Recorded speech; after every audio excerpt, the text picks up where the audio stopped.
There are approximately 12 laws in Islam, 12 imams who brought the Sharia or law.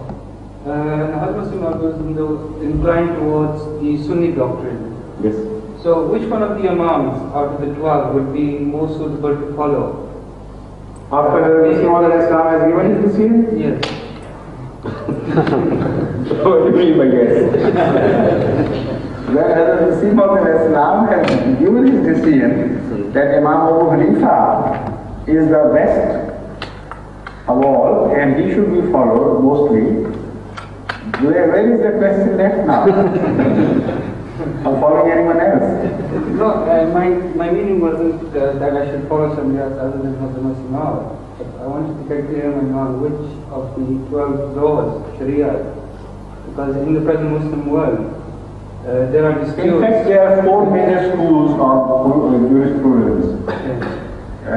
And 12 out of the 12, the rest of 8 are just minor ones, insignificant ones.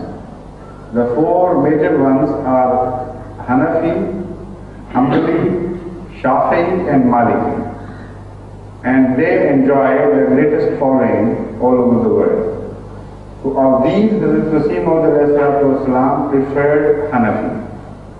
But he said that if there is a verse of the Holy Quran which categorically opposes the Hanafi view, or a tradition which you come across which categorically opposes the Hanafi view, leave the Hanafi view and accept the teachings of that verse or that tradition.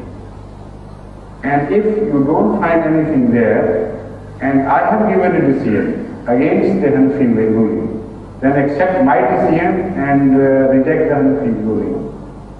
And if there is a situation where you have to think, then the ulama of Jamaat in general principle should get together and decide on that issue.